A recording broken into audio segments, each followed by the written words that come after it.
Prabhu Lokanatha Kabir Sange Loya Jabe Shilupera Bharamate Bole Samadhi Prabhu Lokanatha Kabir Sange Loya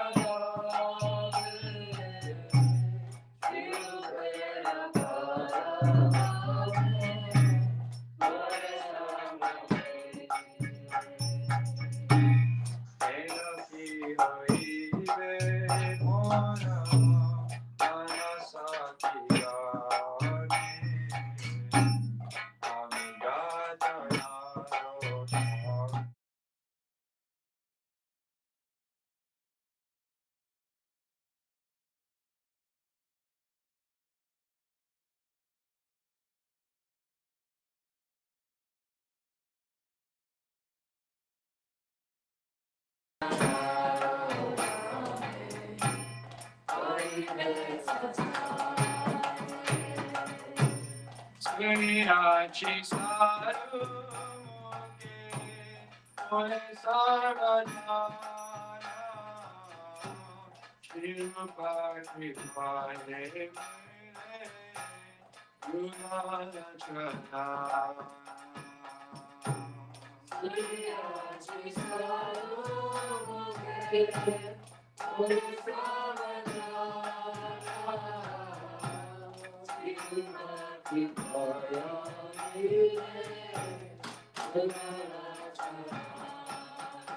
Jaya Vaishnava Thakur, Jaya Vaishnava Thakur, Vaishnava Thakur, Jaya Vaishnava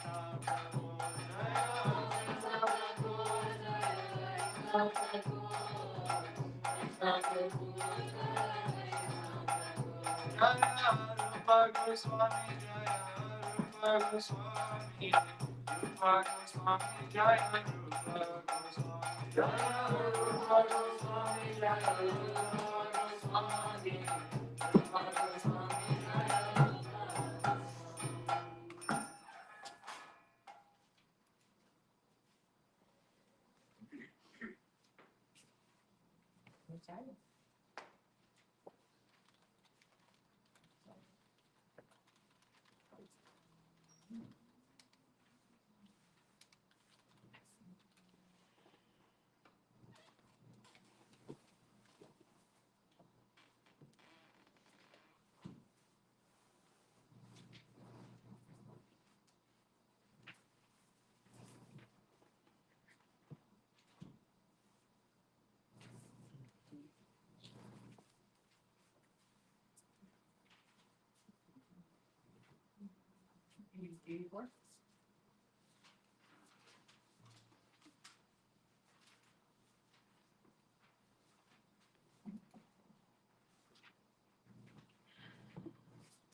page?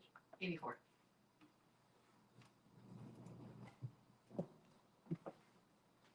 Parama Karuna Pavudui Jana Nitai Gora Chandra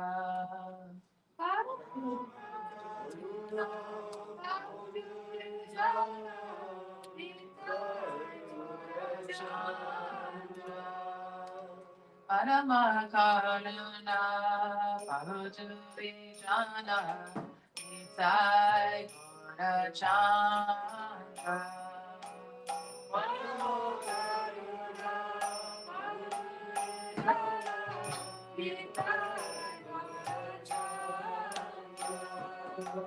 Sabhagatara Sarashiromani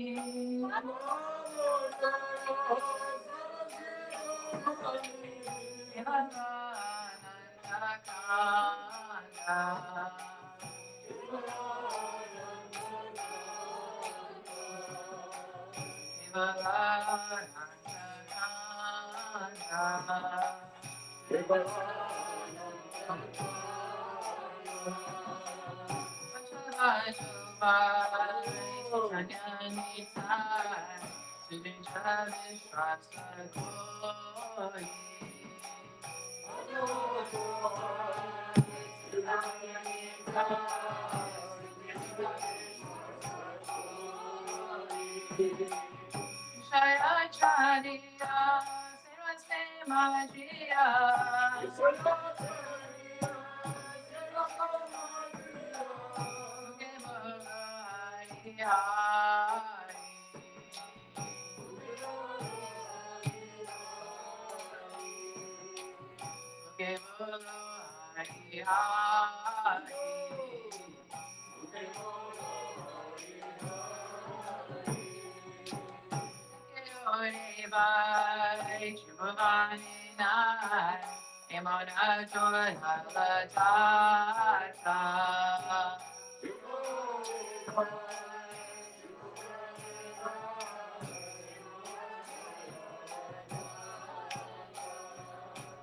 Pashupati Jure, Pashana Virare,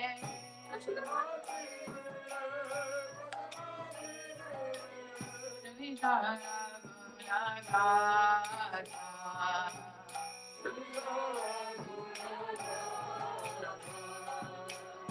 Vijaya Gunagata.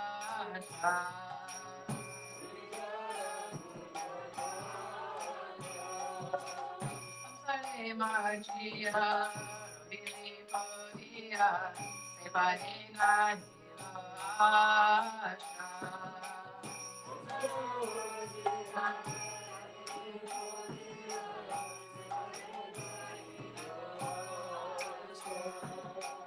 Abana Karama, Vajaya Shamana.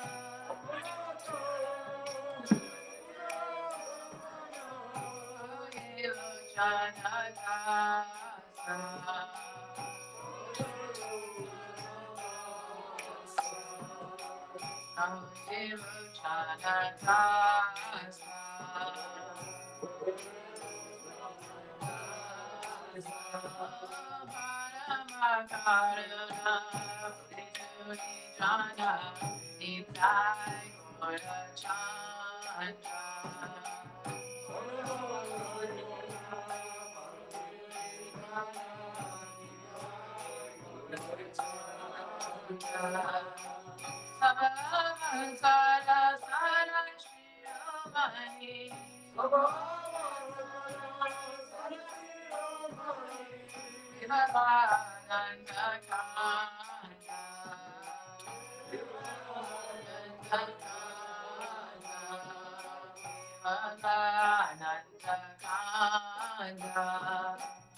Since we're doing Champa, I was thinking about.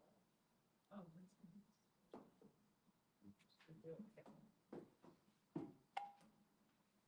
page 54. 54. Thanks, George.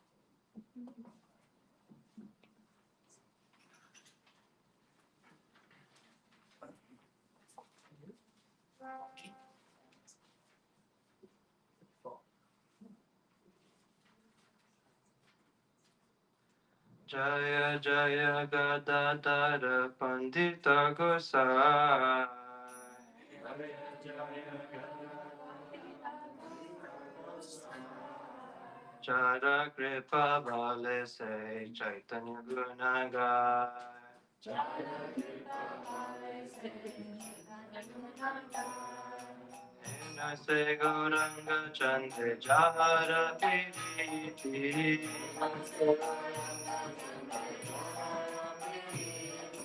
Da da da da na na na jahe lage kyati. Gaura gata prana prema ke pujite pade.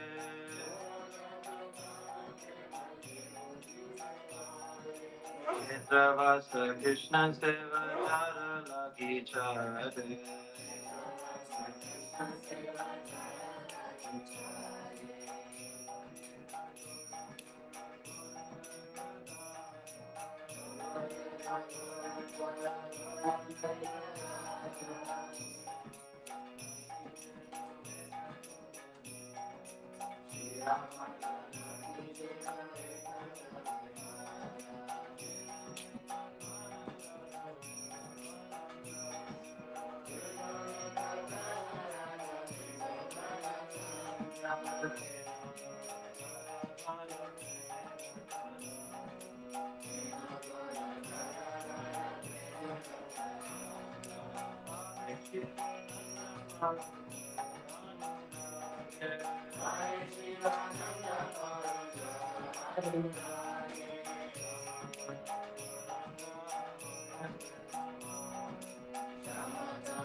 Jaya Kripa Bale Se Chaitanya Gunagai.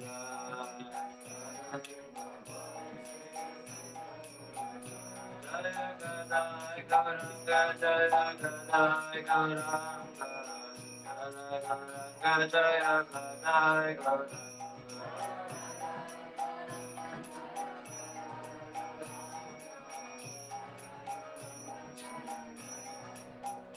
Jaya Gauranga Dada Jaya Gauranga Dada Gauranga Dada Jaya Gauranga Dada.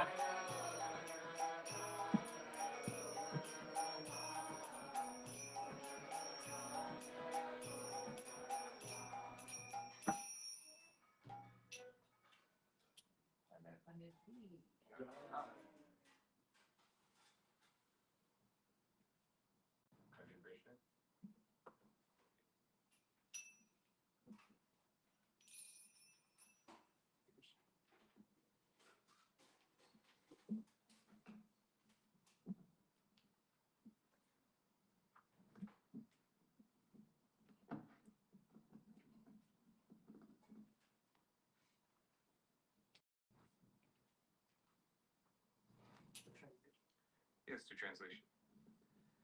All glories to Sri Gadadhar Pandit. By the strength of his mercy, one can sing about the qualities of Sri Chaitanya Mahaprabhu.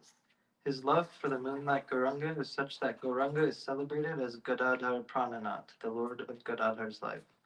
Who can understand the prema of he whose heart is one with Gauranga, for whom he gave up his Chaitravas, his vow to forever stay in the holy town of Puri, and his seva to Sri Krishna at Tota Gopinath? Gauranga is Gadadhar's and Gadadhar is Gauranga's, just as Sri Ram and Janaki, Sita Devi, are one body. Just as Sri Radha and Sri Vrindavan Chandra are one in heart, waves of prema flow between Gaur and Gadadhar. Shivananda says, it is by his anurag, that is Sri Radha's deep attachment, that Shyam's Tanu, dark complexioned Krishna, has now become the golden Sri Gauranga and is begging for that prema. Does anybody have a suggestion for a Krishna song that also involves chord? Yeah, there's one famous song. One song is about Jai to Lord Chaitanya, his associates to Hare Krishna. It's like Jaya Jaya Satchidananda Nanda Kumar. Yeah, very good.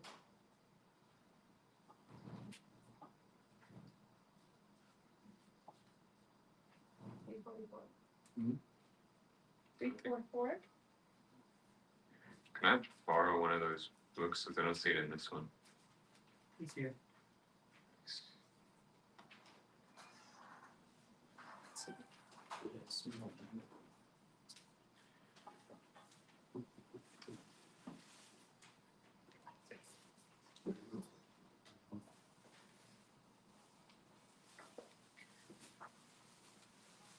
I'm not sure I know the right tune for this.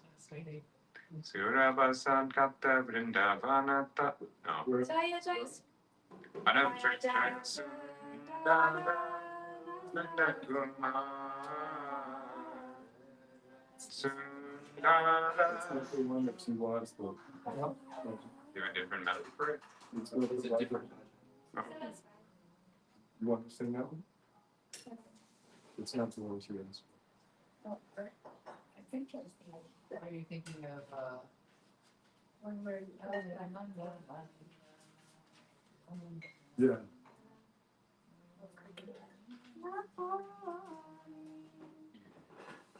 '67? 67? Yeah. That's a Doors. Or that's. Jaya Nandana Gopi Jana Vallabha Radha Yakana Gadasham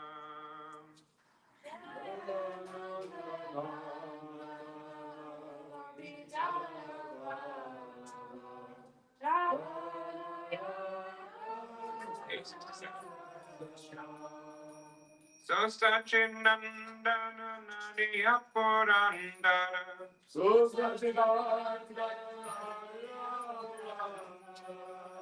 Suramuni Ganam Manu Mohanadam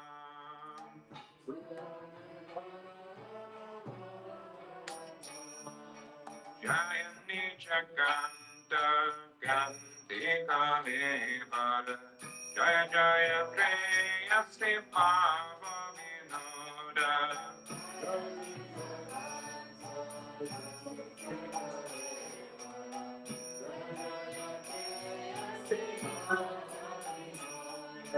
Jaya Vraja Sahachari Lochana Mangala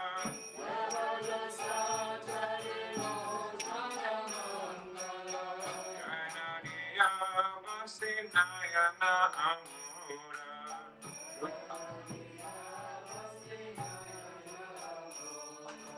Jaya Jaya Dhama Dhama Subhajana Prema Vajana Navagana Rupa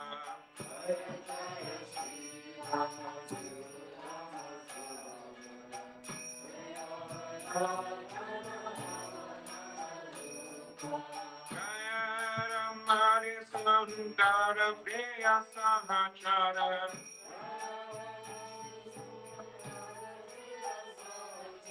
Jaya Jagamohana Gora Anupa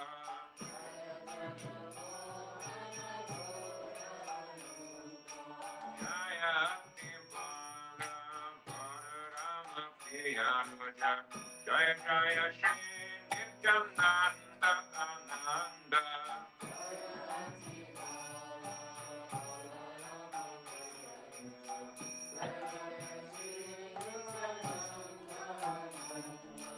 Jaya Jaya Sajjana Guna Vaibhanjana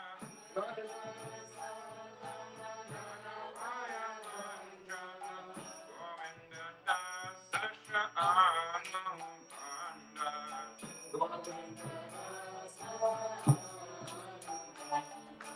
Jaya Nanda Nanda Gopi Jana Gananayaka Nagara Shama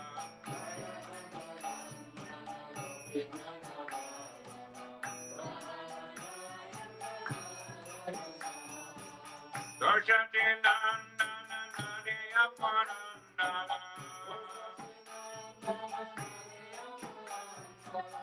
Doshati Nandana Nadiya Parandana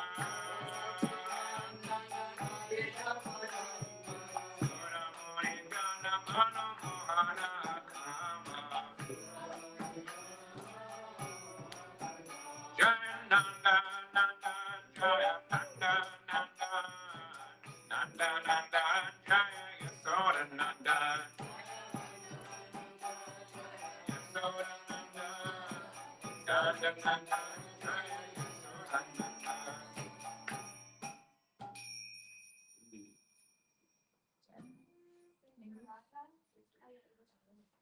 glories to the son of Nanda Maharaj, the beloved of the gopis and the hero of Radha, the gallant Sham. That very same son of Shachi is the monarch of Nadia, and the abode of all beauty, who enchants the minds of the gods and sages. All glories to he who has adorned his body with his own beloved's radiant luster. All glories to he who takes pleasure in the bhavs of his dearest one. All glories to he who brings auspiciousness to the eyes of the maidens of Braj. All glories to he who delights the eyes of the residents of Nadia. All glories to Sridham, Sudama, Subala, and Arjuna, whose forms like new rain clouds that increase the ocean of prema. All glories to Ramai Pandit, Srivas, and their beautiful brothers, all of whom are dear companions of Mahaprabhu. All glories to the incomparable Lord, who captivates the entire universe. All glories to the exceedingly powerful Balaram's dear younger brother, Krishna. All glories to he who is the bliss of Sri Nityananda Prabhu Gauranga. All glories to these two who eradicate the fear of the devotees. Govinda Das's hopes and aspirations start with them.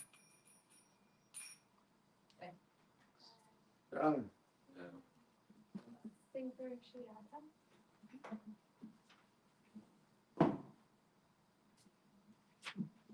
123. Hold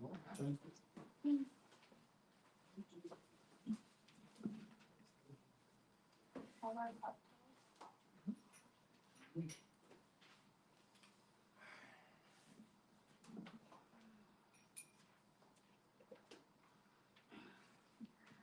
Radha Krishna Pranamara Yuga Yugala Kishora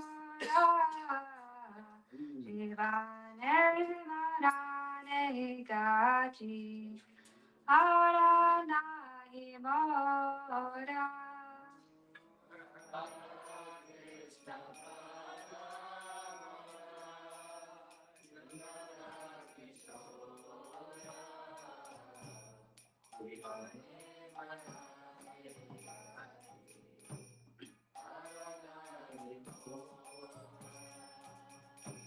Kandera Kure Jaya Kadandera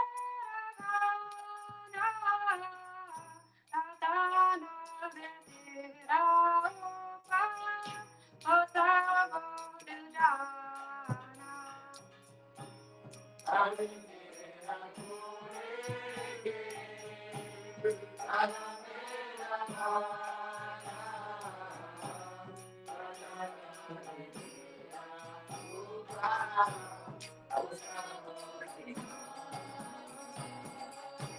Shama Gauri Ange Divaswa Chandanera Ganda Shama Radhura Bhagavate Eri Vankananda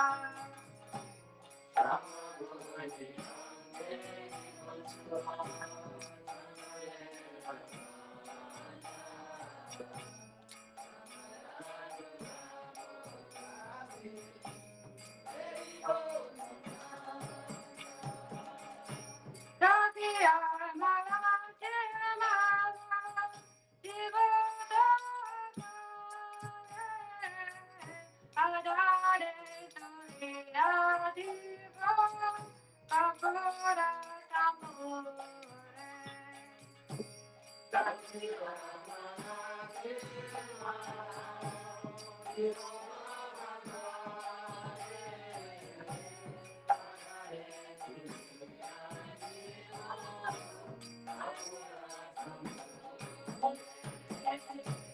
Raita Vishakari Yatosa Kivenda Adaya Kariva Deva Jana Venda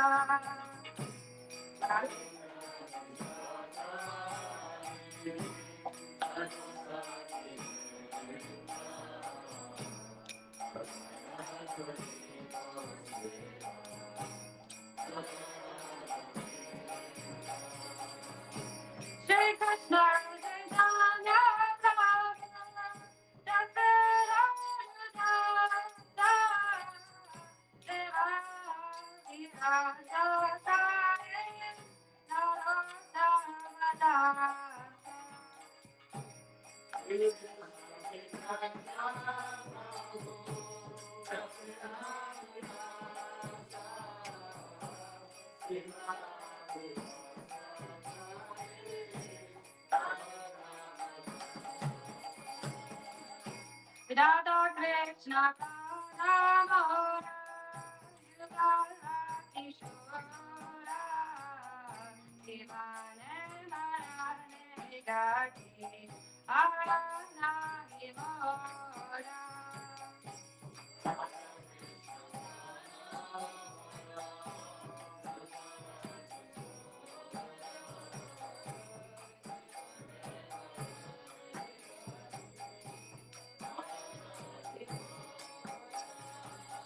Hare Krishna, Hare Krishna, Krishna Krishna, Hare Hare, Hare Rama, Rama Rama, Hare Hare.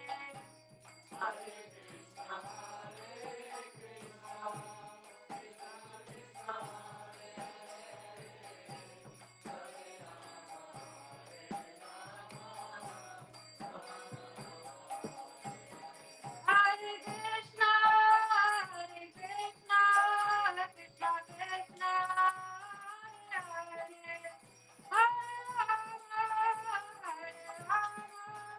Rama Rama, Hare Hare.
Hare Krishna, Hare Krishna,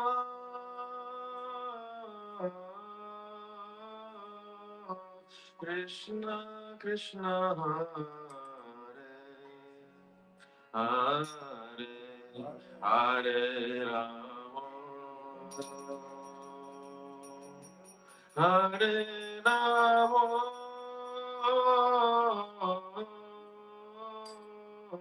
Rama Rama, Hare Hare, Hare Krishna,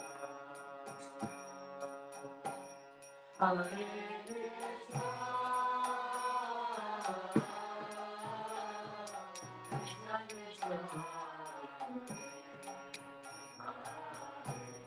Hare Rama,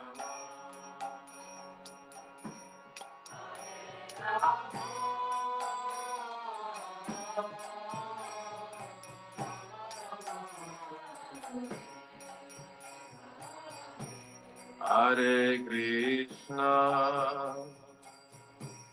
Hare Krishna, Krishna Krishna, Hare Hare, Hare Rama, Hare Rama, Rama Rama, Hare Hare.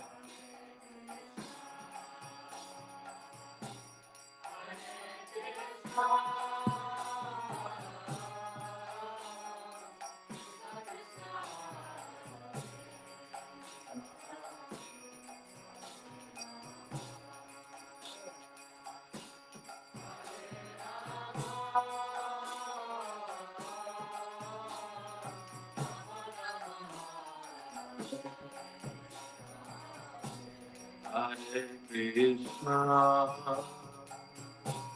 Hare Krishna, Krishna Krishna, Hare Hare, Hare Rama, Rama Rama, Hare Hare.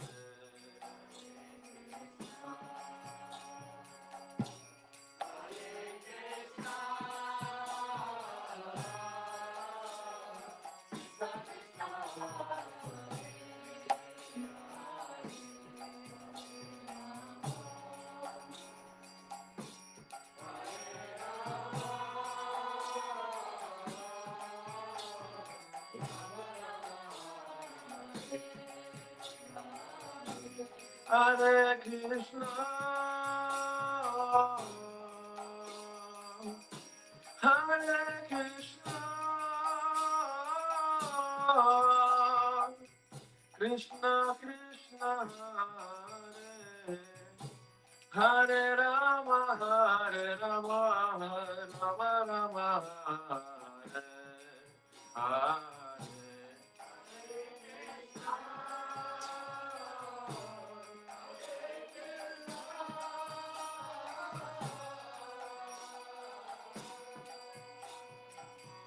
Krishna Krishna, Hare Hare,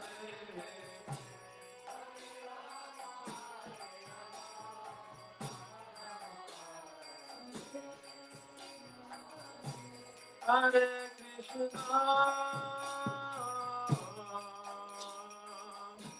Hare Krishna,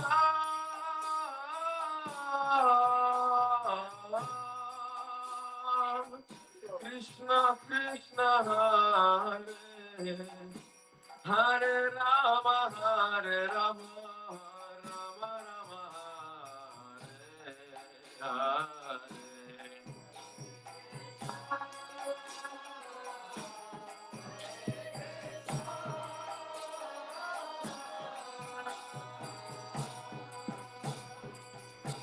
Krishna Krishna, Hare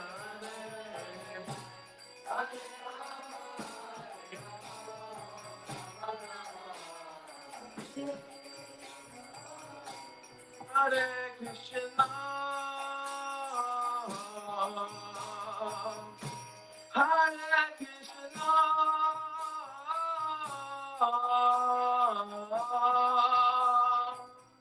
Krishna Krishna, Hare Hare Rama, Hare Rama, Rama Rama, Hare Hare.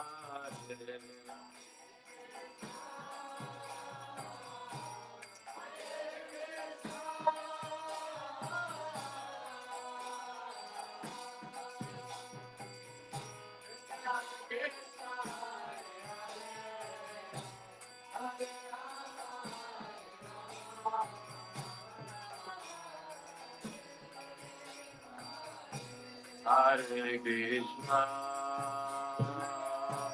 Hare Krishna, Krishna Krishna, Hare Hare, Hare Rama, Hare Rama, Rama Rama, Hare Hare.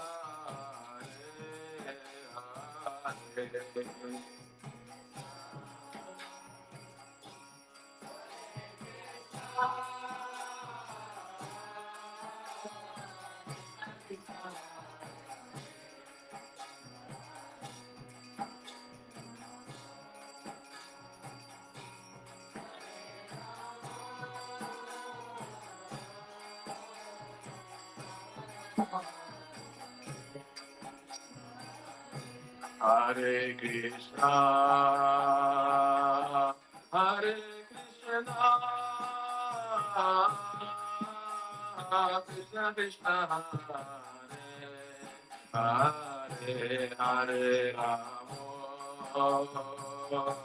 Hare Rama, Rama Hare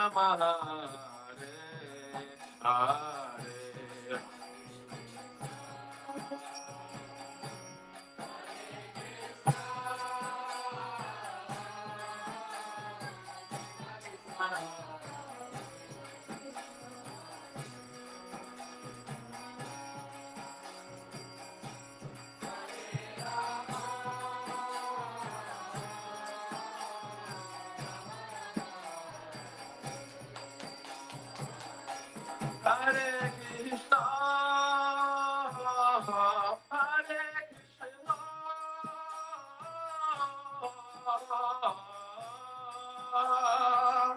Krishna, Krishna Krishna, Hare Rama, Hare Rama, Rama Rama, Hare Hare.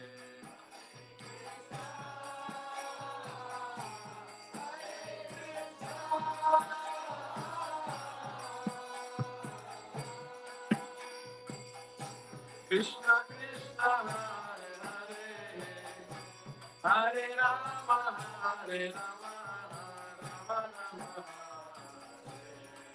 Rama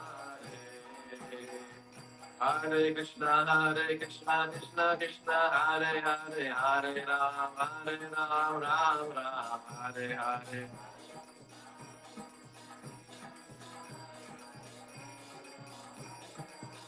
Nita Gaura Haribo, Haribo, Haribo, Nita Gaura Haribo.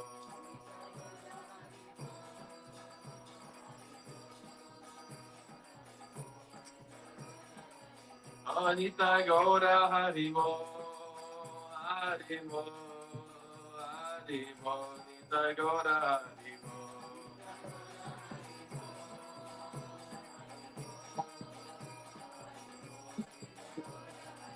Oh Jaya Jaya Gurudev, Gurudev, Gurudev, Jaya Jaya Gurudev.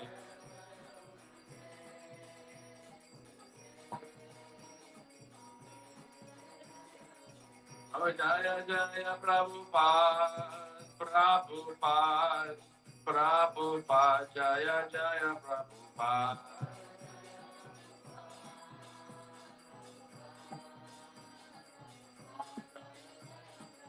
Oh Nita Gaura Haribo, Haribo, Haribo, Nita Gaura Haribo.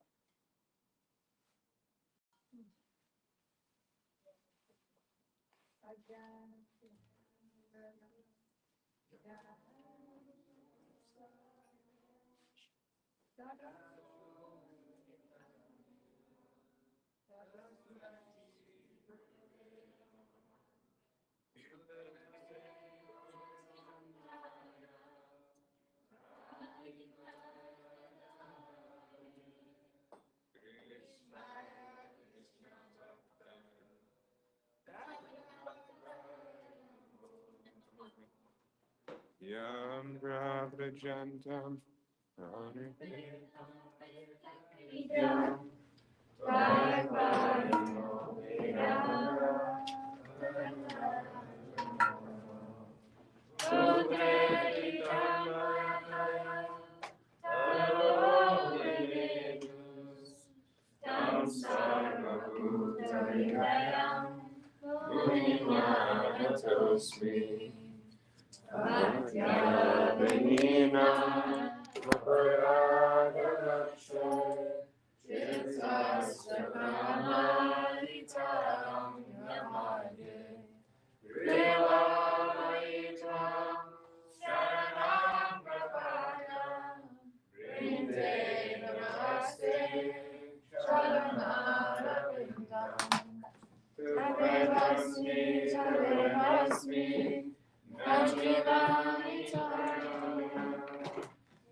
So first I'd like to make an announcement.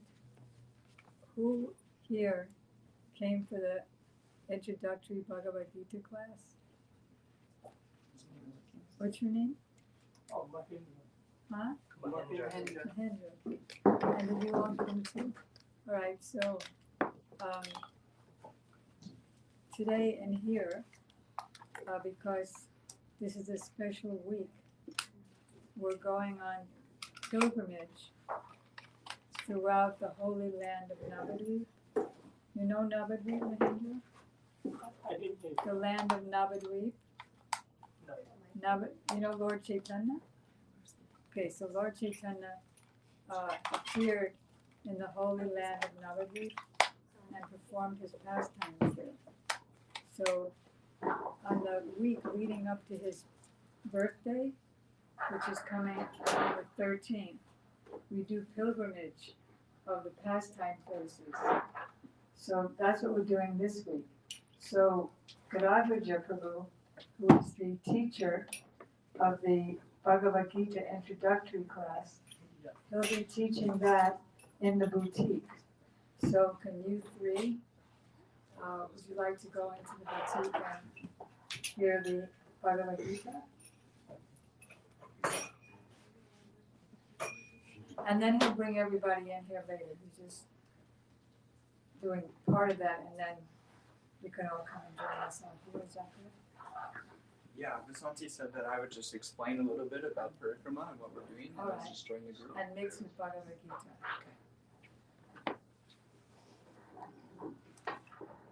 Because after all, we did advertise that. Yeah.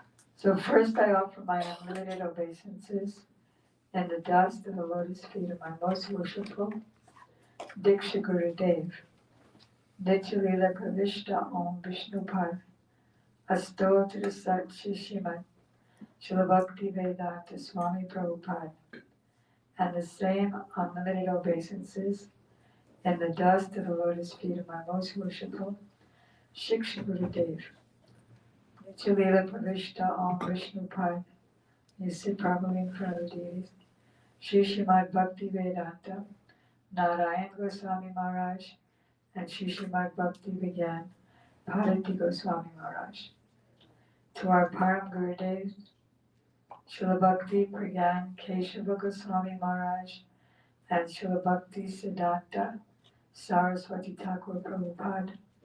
To his divine associates and to all the assembled devotees and the assembled devotees, Diksha Gurus, who are my Shiksha Gurus, Shri Srimad Bhakti Vedanta Madhav Maharaj, Shri Srimad Bhakti Vedanta Van Maharaj, and Shri Srimad Bhakti Vedanta Siddhanti Maharaj. And we had that verse about Navadvipa. What page is it on? 19. 19.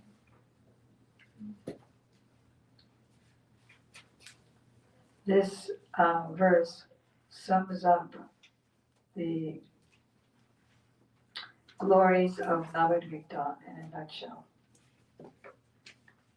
Navina Sri Bhaktim Navakanaka Gaura Kriti Patim Navadanya Shreni Navasurasari Vati Valitam Navina Sri Radha Harirasamayo Kirtana Vidhi Navadvipam Pante Navakarana Madhyam Navaruchim. I worship Sri Navadvipa, where Krishna appeared in a golden form to bestow that bhakti which had never been given before, where the newly arisen forest is made more beautiful by the flowing Ganga and her gentle cool breezes, where Srimati Radhika and Sri Hari Krishna appeared in a new combined form to give that kirtan which is saturated with ras, and where an ever fresh new taste of the original devotional mellow, Sringar Ras or Amarish Ras, is mercifully bestowed. So we had a very good time today. We've been around, first we were in Panjaveni and the confluence of all the holy rivers. And then from there we came here to this island of Koladweep. Koladweep is a very high raised land, and the presiding deity here is Kola Dev, or Krishna's boar incarnation, who saved the earth when the earth was put out of balance, out of gravity by a demon named Hiranyaksha, and she fell down to the lower regions of the universe. So Krishna takes different incarnations, takes the form of different incarnations, according to time, place, and circumstance. Can you sit like this? Can you sit like this? Thanks. According to time, place, and circumstance.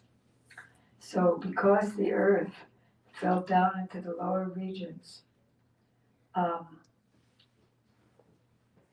the earth would be found by smell. That's one of the main features of earth, is smell. So therefore, the Lord took the form of a boar, and by his smell he found the earth, and then by his potency he lifted the earth, and on his tusks, that's another reason for the boar incarnation, because the earth would nicely fit on the tusks. And then he gave the earth his own potency to sit or stand or whatever on the top of the Garvadak ocean, and then he fought with and killed the demon Hiranyaksha. So there was a Brahmana. We heard from Srila Gurudev the history of the Brahmana who, in Satya Yuga, millions of years ago, who worshipped Koladev, and then Koladev appeared to him, and then appeared as Shringadev, then appeared as Koladweep again, and said that I'm going to appear in this very place in the beginning of Kali Yuga as Gauranga Mahaprabhu, and he told the mission, Krishna taking the mood and color of Radhika and spreading Sankirtan with the addition of Braj Prem. He told him to keep this a secret, and when Mahaprabhu would appear so many millions of years later, then everything would be revealed to the world. So that's the beginning of Koladev. We went to the temple, Devananda Gaudiya Mutt in Koladweep here, which was established by Srila Bhakti and Keshav Goswami Maharaj. We saw the deity of Koladweep. Then we came to Sri Keshav Gaudiya Mutt, which was established by Srila Gurudev, and we saw the very beautiful deities of Lakshmi Varaha, Radha Krishna and Chaitanya Mahaprabhu, and Sri Bhakti Pragyan Keshav Maharaj. Then we went to Pradamaya, who is the protectress of the Dham, along with her husband, Lord Shiva. She's Yogamaya, and in her external feature, she's Mahamaya, and she keeps anybody away who wants to create a disturbance, and allows anyone to enter the Dham who is really longing for sincere service. So we went into that banyan tree temple, and we saw the deity of Pradamaya, and we saw the deities of the material illusory energy, Bhavacharini. Then we went next door, and we came to the temple of British Shiva. We offered our obeisances there. because it's by their mercy. Without their mercy, we can't enter the Dham. We can be where we are now, which is on top of the covering. The actual Dham is not covered, but our vision is covered. Between us and the actual Dham is a thin layer of Maya. So the pure devotees come up through that thin layer, make us devotees, and then bring us down under it. So then we were fortunate to go a short distance to Jagannath Das Babaji Maharaj's Bhajan Kutir and Samadhi, and then to Gokishore Das Babaji Maharaj's Bhajan Kutir. He was so intimate with his deities in Kornatai that he would quarrel with them, joke with them. And then we went to the Bhajan Kuti of Bangsi Das Babaji Maharaj. All these devotees are hidden. They do strange things that we wouldn't be able to understand. Just like Gorkishore Das Babaji Maharaj lived for some time in a municipal latrine just to keep away the stench of materialistic people who would come to him for mundane blessings. And then Bhakti Das Babaji would keep materialists away by putting fish bones and fish fins outside of his door. So nobody who could be bewildered by that would be able to have any interest in coming to see him and getting his powerful blessings. But Srila Bhakti Siddhanta Saraswati Thakur Prabhupada, who was a great scholar, he honored Bhaktisiddhas Babaji and take his darshan, and his disciples, Prabhupada's disciples, would also come and take his darshan. Let's see. Then we visited also the Gaudiya mutts of other acharyas like Shri Rup Siddhanti Maharaj and also Srila Bhakti Rakshak Sridhar Goswami Maharaj. Very, very beautiful. We What? didn't go there yet. We just went by. Oh, okay. Okay.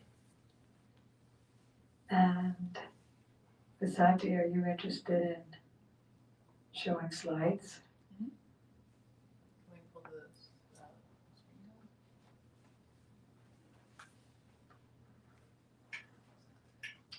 And now we're on our way to Samudra Gada.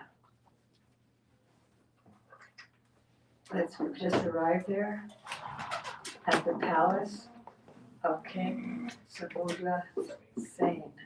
Let us offer obeisances here, roll in the dust, and put the dust on our foreheads, eyelids, tongue, and heart. This is a very amazing place. There was a king named King Samudra.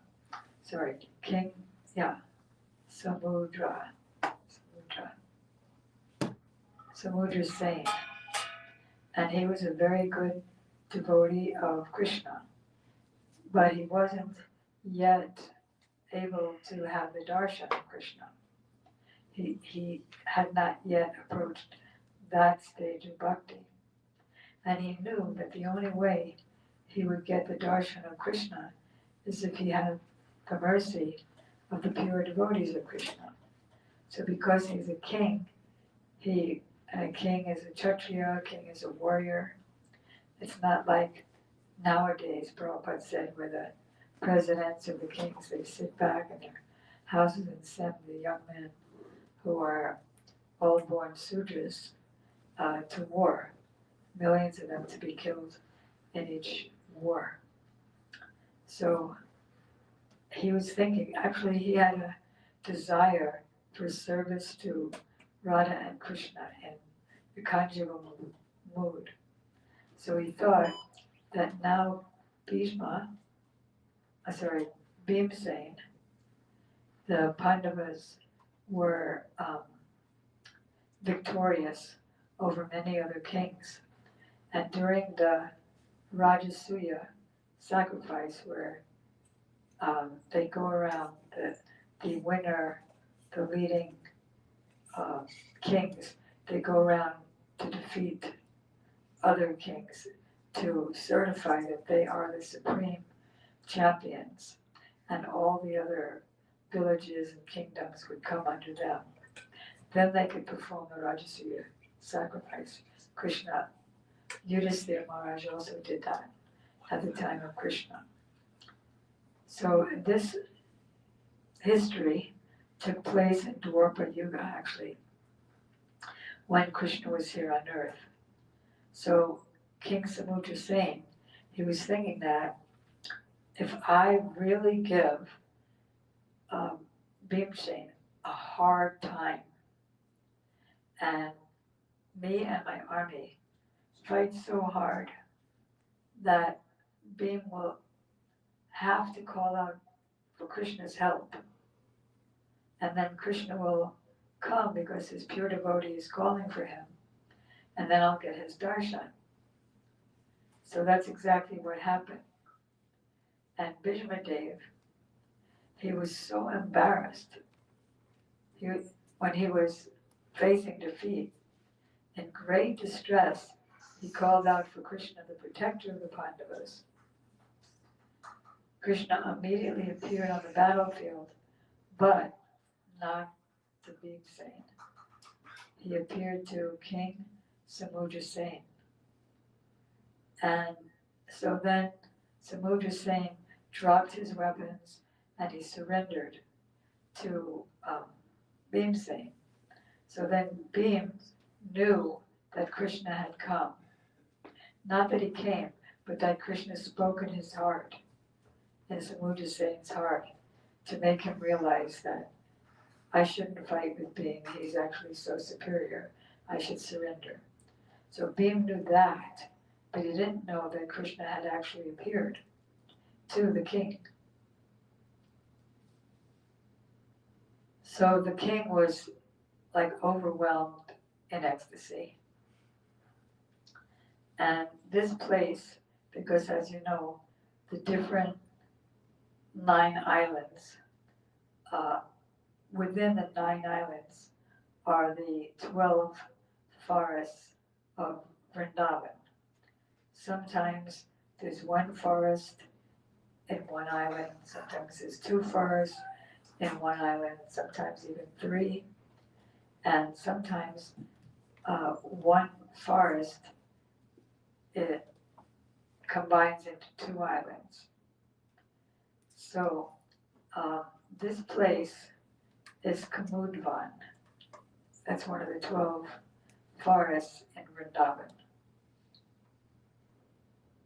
And during the late afternoon here in Kamudvan, Krishna would be roaming around and performing playful pastimes with the cowherd girls.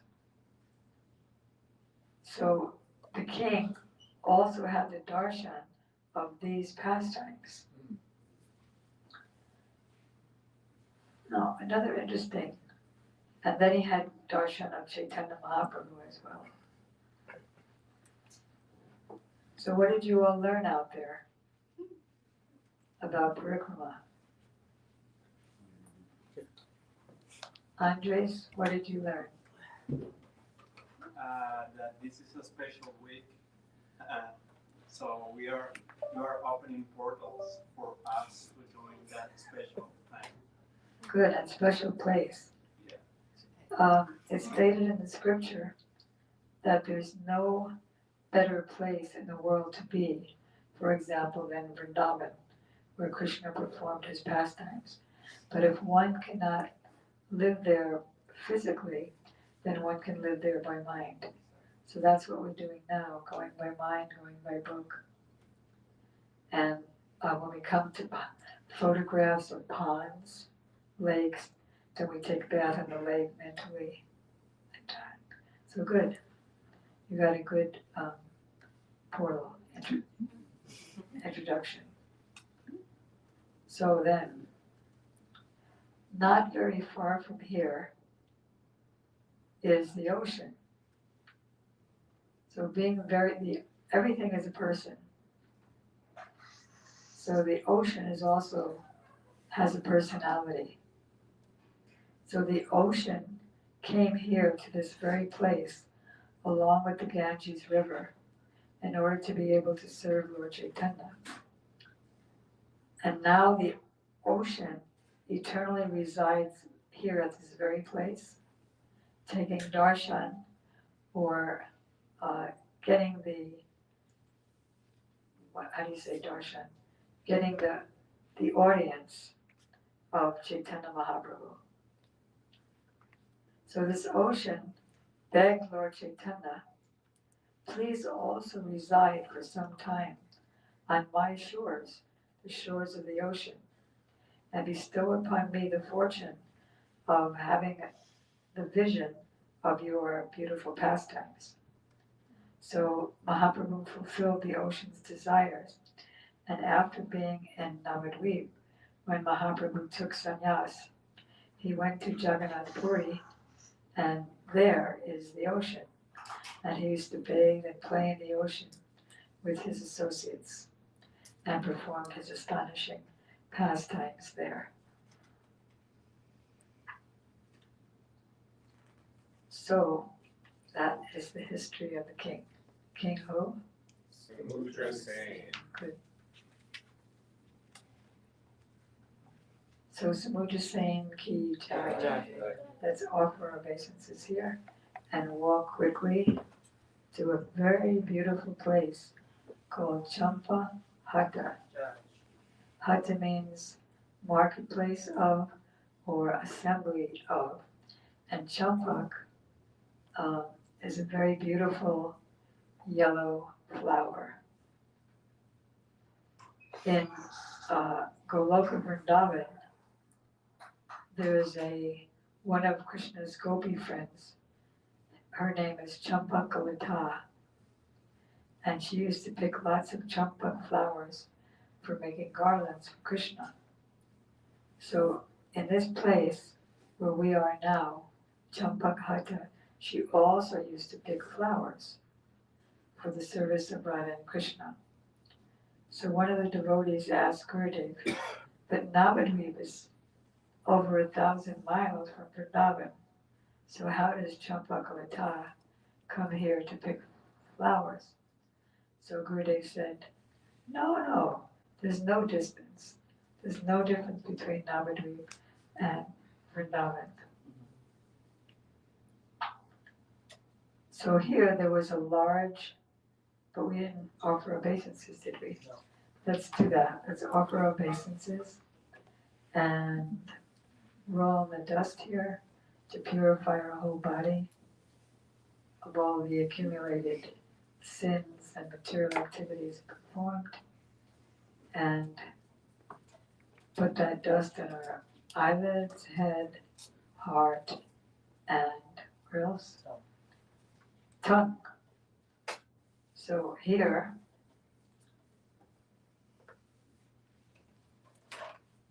there was a garden of champak flowers. And the present name, the original name was Champak, the flower's name, Hatta. And now it's called Champahati, according to so many years past, and the villagers changed the name. And in Satyayuga, there are 4 ages, and one age is Satyayuga, which occurred many millions of years ago. And that was the time of goodness, when it was rare that there would be any demoniac personalities. And now it's rare if there's any saintly personalities in this age of quarrel and hypocrisy called Kali Yuga. So there was an elderly Brahmana who used to reside here, and he worshipped Radha Govinda, like the Radha Govinda we have on our altar. He used to worship them with these champak flowers. So very pleased with the Brahmana's worship, Krishna in his original form as Shyama with a bluish complexion, just like a fresh rain cloud. He appeared before the Brahmana as Sri Gaurachandra, as Lord Chaitanya, whose complexion is just like a champak flower, very golden. And he told this Brahmana that in Kali Yuga, millions of years later, I'm going to be here in this very same place, and I'll be spreading the holy name and love for Radha and Krishna. And you, at that time, will take birth, and you will be able to witness my pastimes. So who did he become? Who did this Brahmana become in Chaitanya Mahaprabhu's pastimes, Vasanti? I know. His name was Dvija. Oh, yeah, Lina. Dvija, yes, good.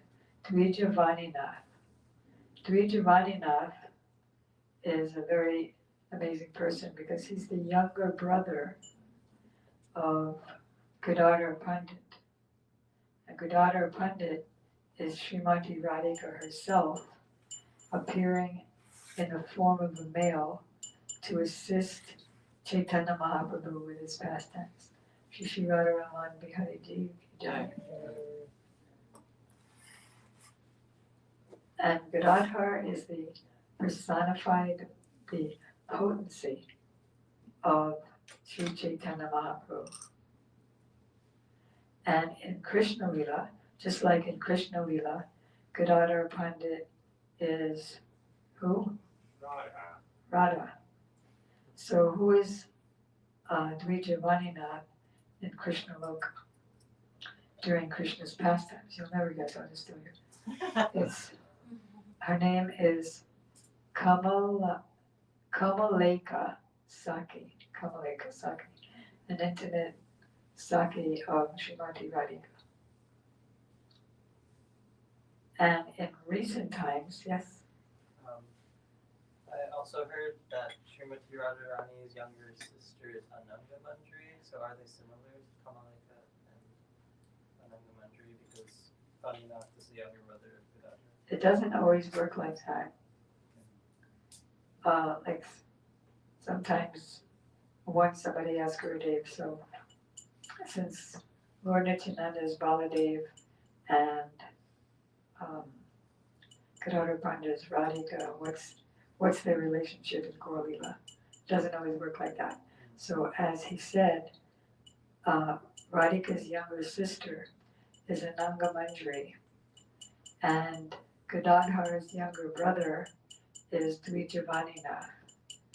And he is a Saki, and maybe they're friends, but it doesn't necessarily work like that.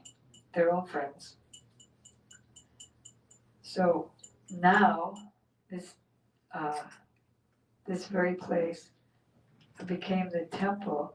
Srila Bhakti Siddhanta Saraswati Thakur Prabhupada established a temple here called Sri Gaur Gadadhar Gaudiya Math. Srila Gurudev explained that when one worships Gaur Nitai, then they generally come to Sakya Ras or friendship Ras, because Nityananda is Lord Balaram, a friend of Krishna, and worship of Gaur Gadadhar then will lead to Madhurya Ras relationship. So why do we worship Nityananda? Why do we worship Gaur Nitai? Yes, Nityananda is a Khanda Guru Tattva. He's the entire principle of Sri Guru, and all Gurus are manifestations of Nityananda Prabhu. So, as a coward boy, Nityananda Prabhu doesn't give Madhur Ras. He doesn't give the service of a of a maidservant of Srimati Radhika. But Nityananda Prabhu is also Ananga Manjari. So in that form, he gives that service. And they're not different because Janava Devi, who is Ananga Manjari, she is Nityananda Prabhu's potency. So the potency is not different from the potent. I know it's a lot of new terms, but yeah. That's why Tuesday night is usually the introductory Bhagavad Gita class. But maybe some memories from your 6-year-old childhood will come back. I know it's like there's one book called Tolstoy. It's a book of somebody being in Russia. So when you start reading that book, all the names of the people there are Russian. You don't know them. But as you keep reading the book, then they become very familiar to you. And you feel like, have a friendly relationship. So I do realize that this is a lot of new terms, people's names, places' names. But even without understanding, there's some understanding, but even without a lot of it, it's like if a scientist touches fire, what will happen? He knows all the component parts of fire. And if he touches fire, he gets burned. And then you take a child who doesn't know anything about the component parts of fire, but if he touches it, he'll also get burned. So even without a clear understanding of the Harikatha, because it's transcendental, because it's the words of our transcendental, unlimitedly powerful, disciplic succession of gurus, therefore it will act anyway.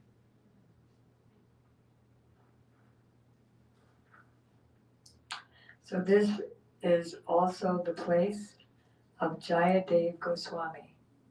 Jayadev Goswami was a very great poet and a pure devotee. And he used to live in Navadvipa, and he would write very beautiful poetry glorifying Radha and Krishna. And then when he came, even the king was so awed by his poetry that the king wanted him to live in his palace. So when Jayadev Goswami came to this place, Champahata, he was writing his book called Gita Govinda.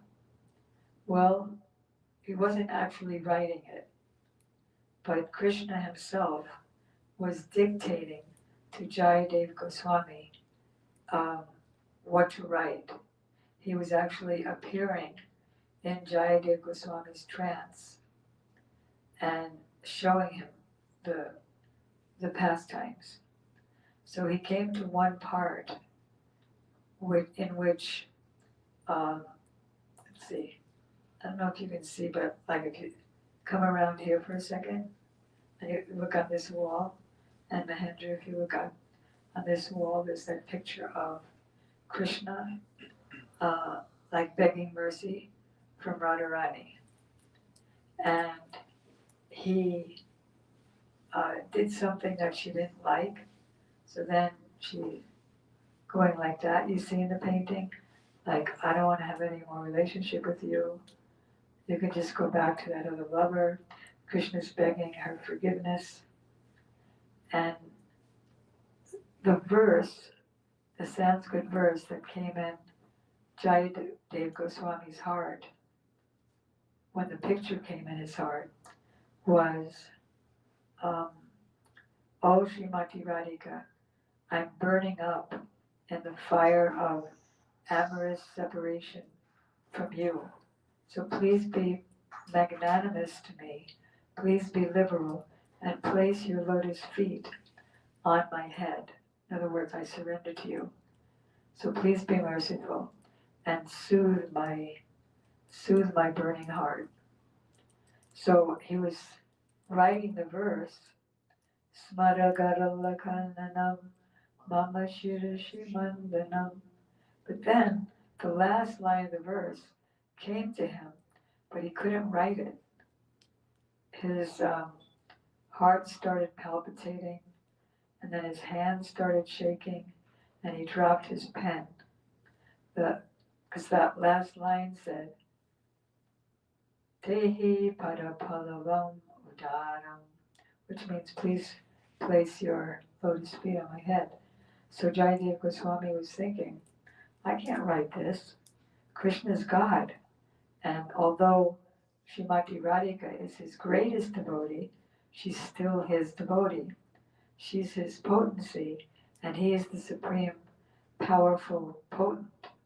So she's subordinate to him. How could he bow down to her? So he told his wife, named Padmavati. His wife was of the same caliber as him. They were both pure devotees.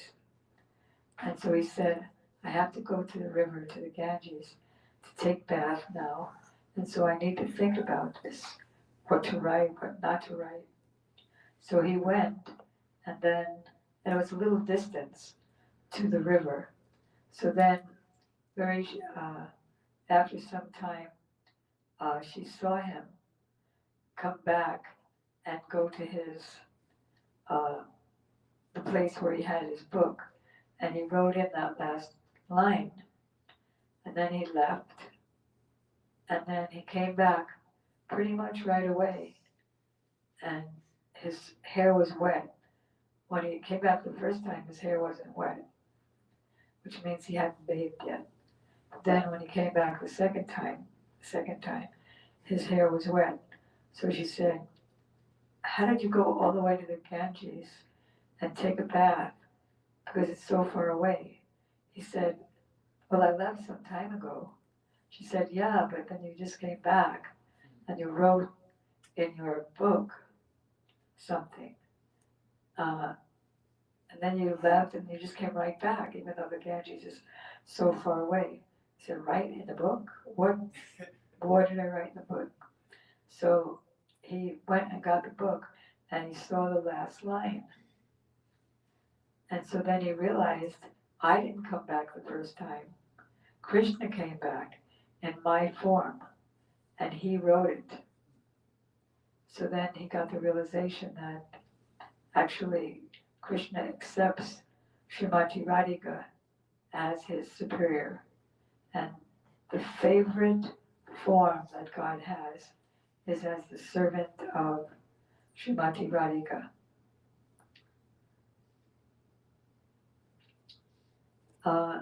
And then later on, Jayadev Goswami moved from Champahata to Jagannath Puri, and he completed his Gita Govinda there. And then later on, when Chaitanya Mahaprabhu, well, that's later on means hundreds of years later, because actually Chaitanya Mahaprabhu appeared to the husband and wife and said, some time ago you had a desire to go to Puri, so go there now. And they said, no, how could we possibly leave Navadvipa, your abode? This is the most holy abode in all of existence. And all the other holy places of the world are all situated in their full splendor here in Navadvipa. How can we go anywhere else? And actually Jagannath Puri is also in Navadvipa. But then the actual physical Jagannath Puri outside of Navadvipa, Mahaprabhu told them to go there. And although they didn't want to go, they went because Mahaprabhu said, you'll be very inspired and you'll both advance in love for Krishna there. And then I will go hundreds of years later and I will appreciate your Gita Govinda. So one time, a lady was singing the Gita Govinda some distance from the temple, the Jagannath Puri temple. And she was singing Gita Govinda. And Lord Jagannath was so overwhelmed with bliss in hearing that song, which one of the essential parts in it is this exchange of Radha and Krishna. That Lord Jagannath, who is not different from Krishna, he ran out of the temple and he ran to hear what the lady was singing. And then when she stopped, he went back to the temple, but because he had rushed, do you know who Lord Jagannath is? You know Lord Jagannath with the two big eyes and like the round hands. You've seen them? Okay. So then Lord Jagannath, in that deity form, somehow or other, ran back, and his body was scraped, and his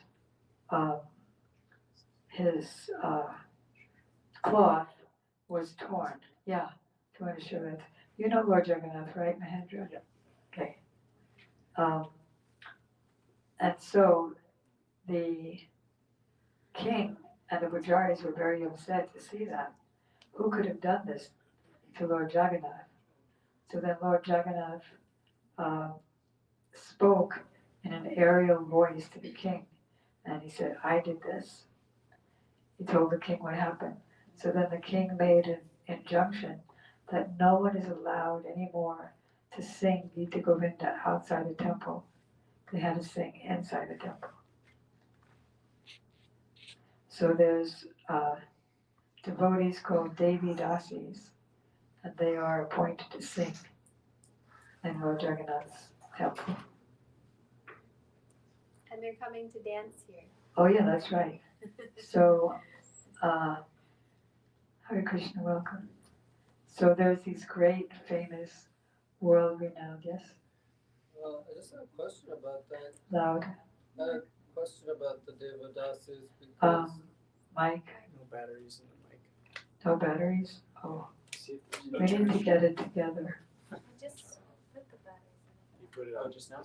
New Yeah. ones? Yeah. Well, not like just now, but in the middle of Sankirtan singing. Yes. the question is in one of Prabhupada's purports in Chaitanya Charitamrita, he says that the Devadasis have been outlawed. I can answer it. But can you take a, do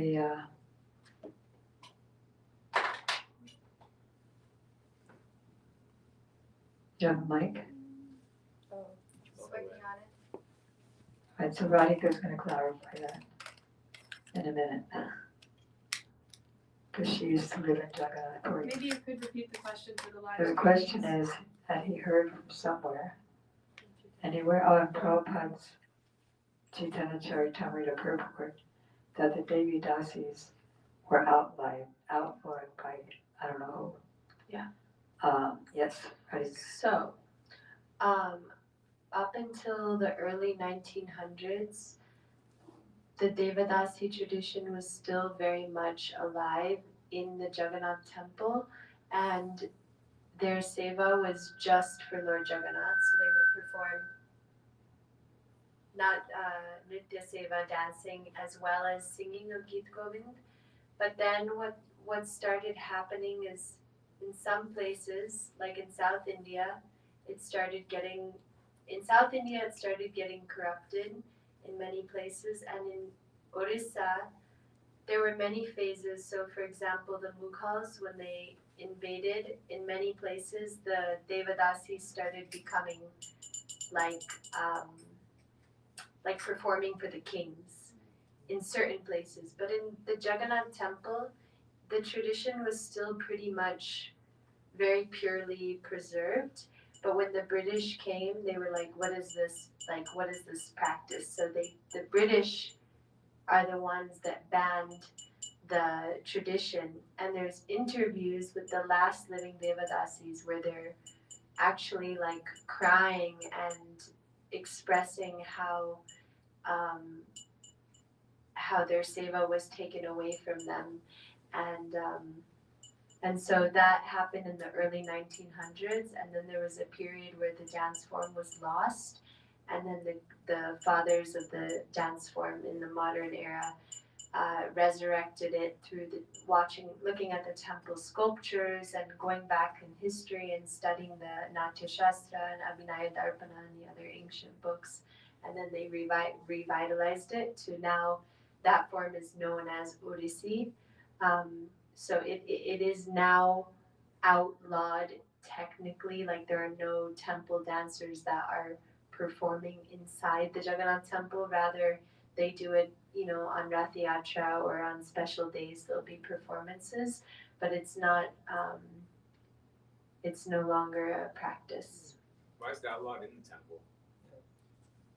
It's not that because the Devadasis, they were married to, like, technically, like they wouldn't marry, and they were married to Lord Jagannath when they were like 10 years old, 11 years old. They were given as like a offering to Lord Jagannath, and they would only sing and dance in front of Lord Jagannath. So the British were like, what is this strange tradition?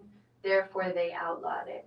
So there's no women who are residing in the Jagannath temple doing the seva, although the pujaris who are there still do Sangeet Seva every night for Lord Jagannath. Like there's this ceremony where they write Geet Govinda on a big tulsi leaf and they put it on Lord Jagannath's heart and they sing to him every night. And there's even an interview with one of the last living Devadasis. Maybe we can watch it sometime. It's really beautiful, where she says that she still goes. She already passed away a few years ago, but she says she still goes to the entrance of Jagannath's mandir. She still goes in the temple every day and sings for him.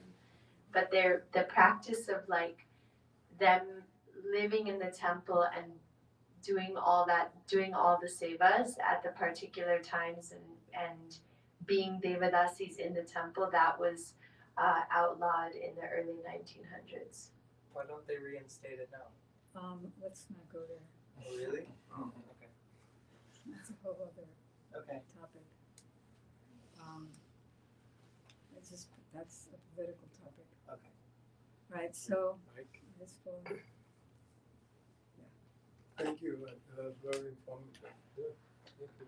And in fact, 500 years ago, at a time of Chaitanya Mahaprabhu, it was such an important function, as Radhika mentioned, that Lord Chaitanya's most intimate associate, Ramananda Rai, would teach them how to dance, and he would bathe them and dress them, and he would never be disturbed because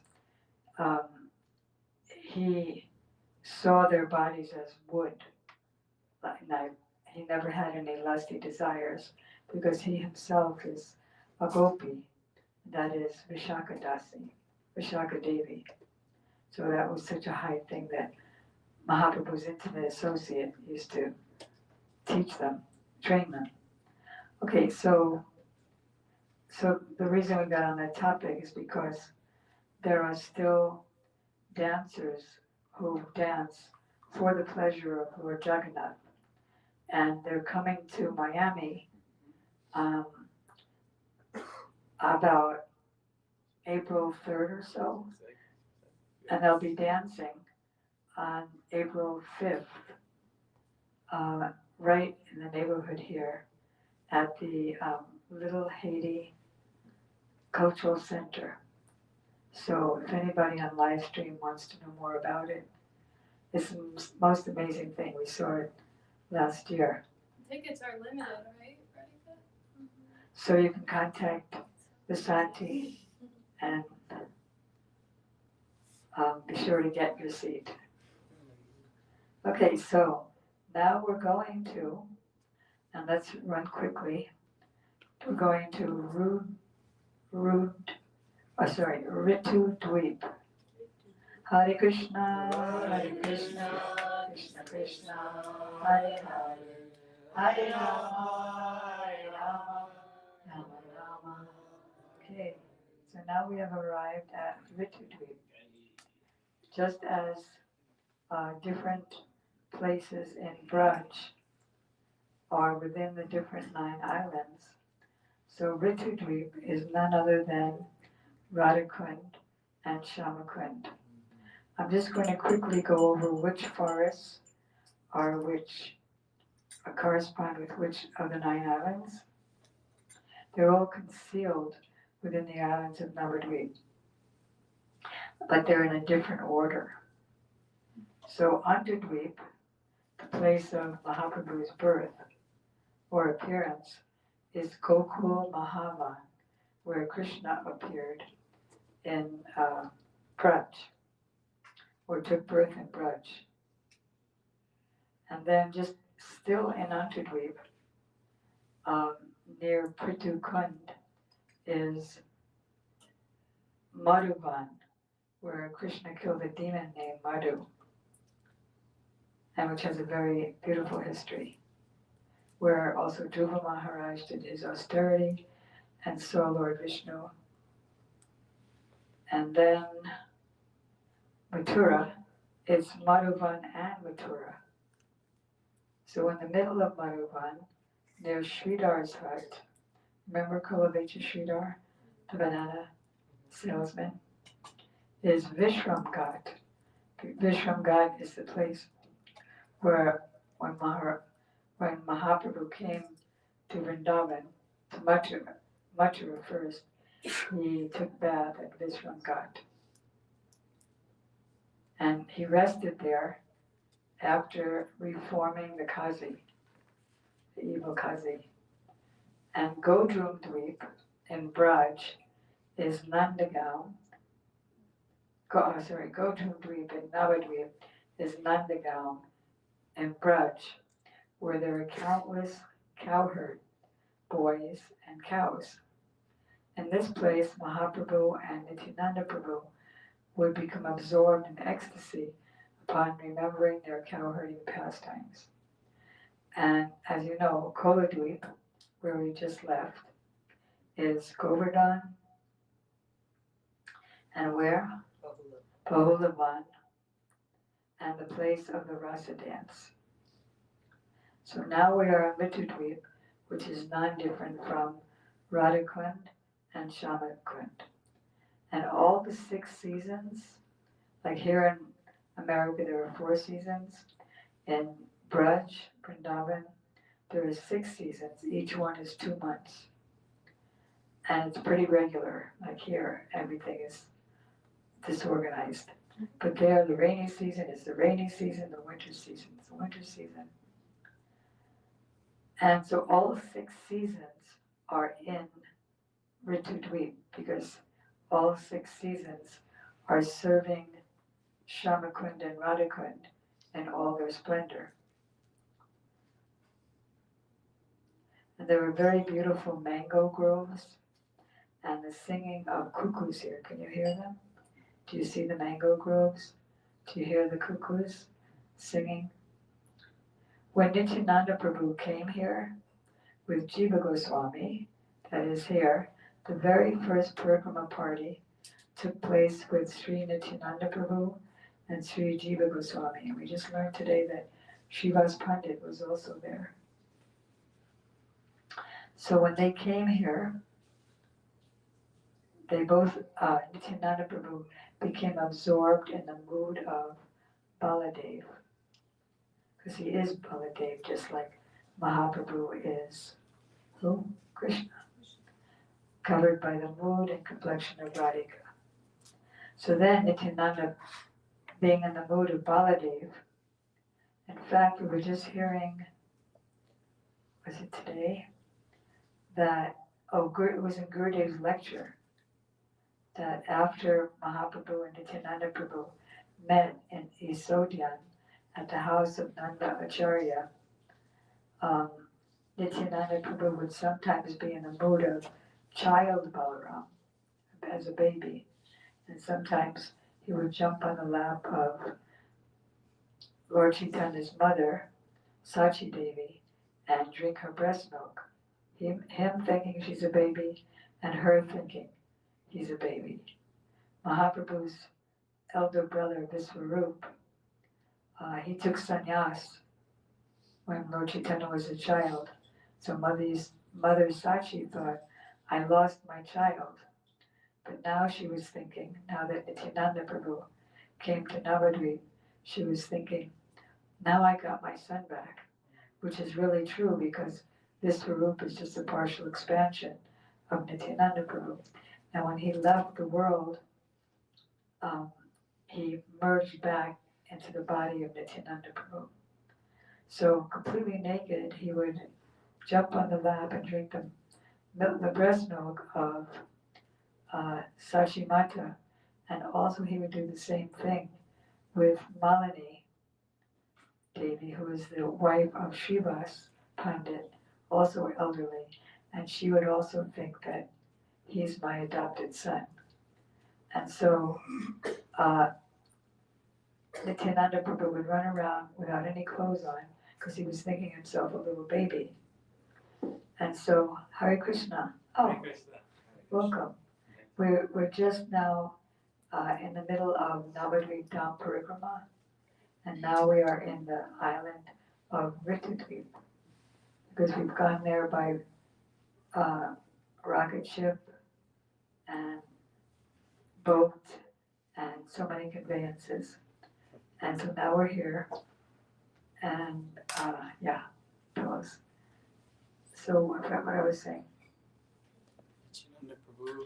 Yeah, so Lord Chaitanya would give him his own chadar. He would give Nityananda Prabhu his chadar and say, don't you have any shame? Put this on. And so Nityananda Prabhu would say, I don't even know the meaning of shame. What is shame? Because he's thinking himself a little boy of a couple of years old. So anyway, so when Nityananda Prabhu and Jiva Goswami came to Ritudvip, and Nityananda Prabhu was in the mood of Baladev, he called out loudly, quickly, bring my bugle. The calves have strayed ahead. Vai Kanaya, that means brother Krishna, is still at home sleeping and is not here yet. Oh Subal, these are Krishna's cowherd friends. Subal, Sridham, where are you? How can I take care of the calves myself? Brother Kanaya, where are you? Then the devotees present caught Nityananda and tried to calm him down because he was so restless in ecstasy. Prabhu, your brother Kanaya came as Gaur Chandra. After taking sannyas, he went to Jagannath Puri, where he now lives. His absence from Navadvipa has left the entire town empty and desolate. But he's unmoved by our affection and love, and he's just reduced us to paupers. So hearing this, Nityananda Prabhu loudly wept and fell to the ground in a faint. He revived after some time and said, Bhaya Kanaya means brother Krishna. Why did you become a sannyasi? See, because it's very difficult to explain. Krishna himself came 5,000 years ago in his form of Krishna and had he brought his whole abode, Goloka Vrindavan, with him and performed pastimes with his friends and beloveds. And then, when he went back to his abode of Goloka Vrindavan, he was thinking, well, I did something for the world, but not that much, because the whole world now, because of my presence on the earth after he went back, they all worship me in awe and reverence. And we've established human society, not like the animal, materialistic society of today, but human society of actual Brahmins and Kshatriyas, protectors, the kings, the working class. Everything was established at a very high level. But such kind of worship doesn't astound me, it doesn't astonish me. So I want to give that kind of love to the people of the earth where I will be personally astonished. So I want to give them an intimate relationship with me, as friends, as beloveds, as son, as I am the devotee's son. So Lord Krishna didn't know exactly when to come. Should it be at the beginning of this age of quarrel and hypocrisy, or hundreds of thousands of years later, at the end of Kali Yuga, the age of hypocrisy and quarrel? So because his devotee Advaita Acharya worshipped him and begged him to come now because things were so bad, so he came 500 years ago as Chaitanya Mahaprabhu and popularized the chanting of the Hare Krishna mantra with the addition of love for God, love for Krishna, in the mood of Vrindavan, and especially in the mood of amorous love. So Nityananda Prabhu is Balaram, Krishna's brother, and in the mood of Lord Chaitanya's brother, Nityananda. He's saying, why did you become a sannyasi and leave us all? Unable to live without you, I will jump into the Jamuna river and give up my life. And again he became unconscious. The devotees loudly chanted the name of Gaur, Lord Chaitanya, and after almost 1.5 hours, when he regained consciousness, he addressed all the devotees. Now this is Nityananda, not gone mad in the mood of Baladev. This is Nityananda on Parikrama with Jiva Goswami, and he's saying, this very place where we are now and where we are now is called Ritu Dweep, means hidden, Shamakund and Radhakund, the two ponds that are non-different from Radha and Krishna. And Krishna would come here every day in the midday, and there are many, many surrounding kunjas and kunds, and they're very enchanting groves of the Sakis. In the afternoon, Mahaprabhu and his associates would come here performing Sankirtan. You know Sankirtan, the that congregational chanting of the holy names.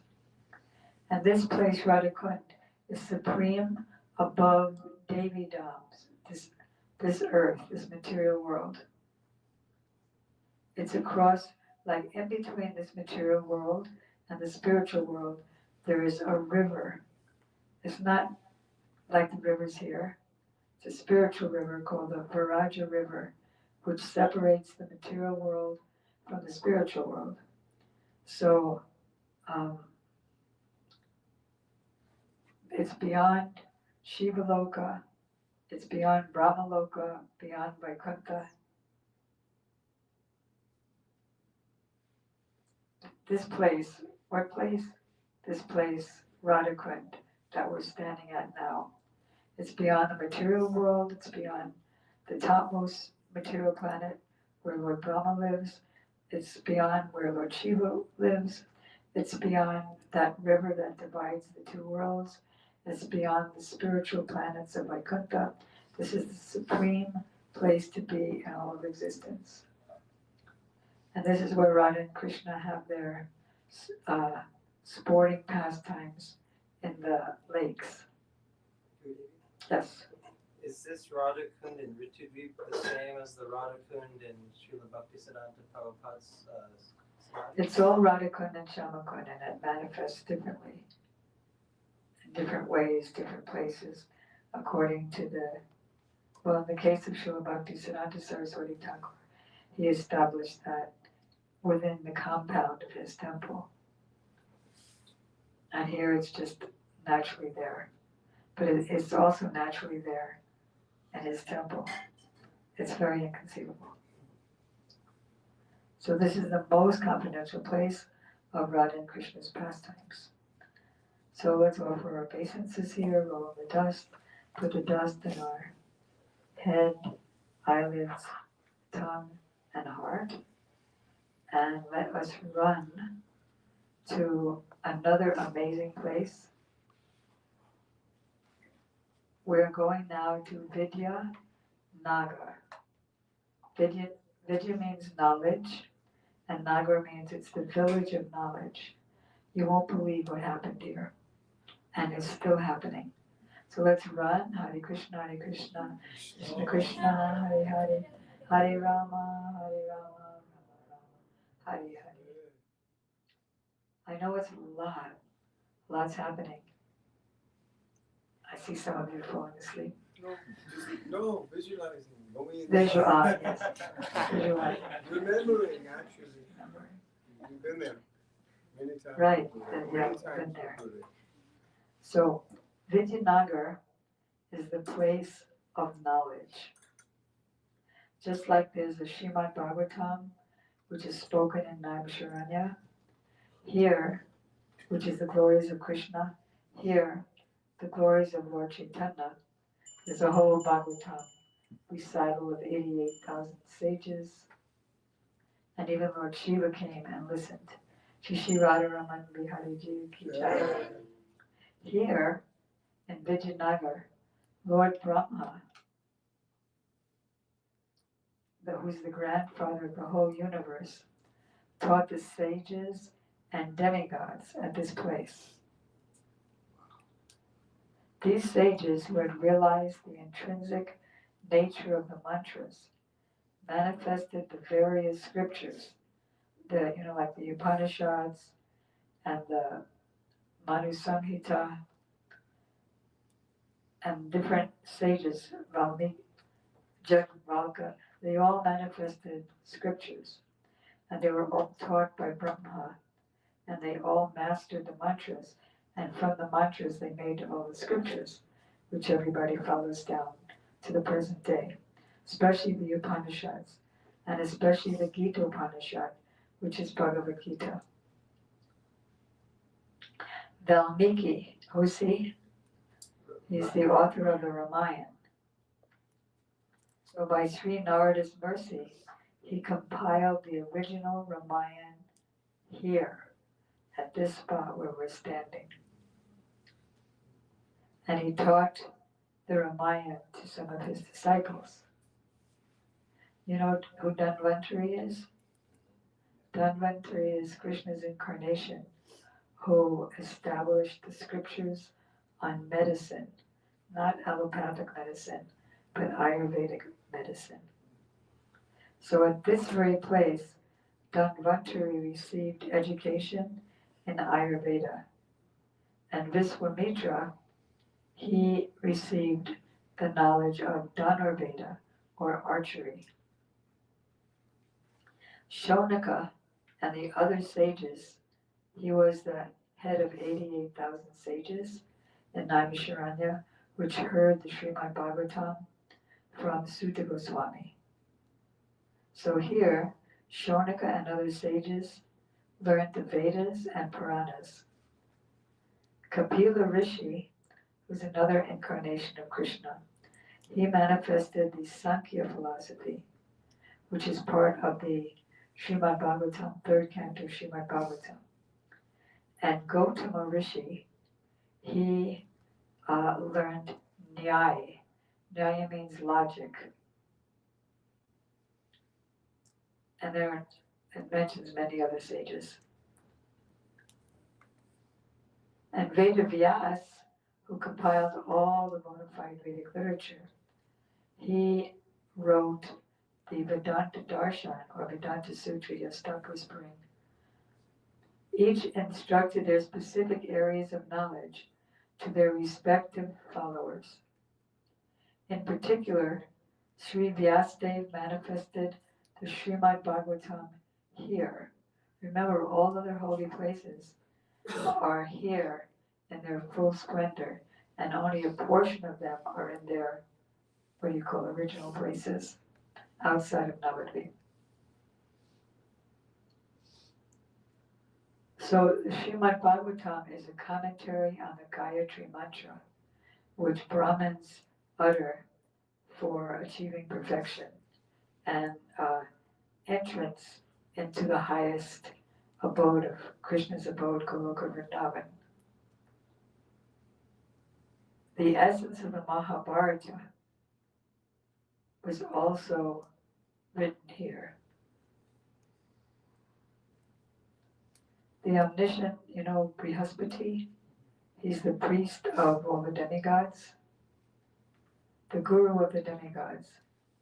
He came to know from grandfather Brahma, who is the secondary creator of the universe. I know it's a lot.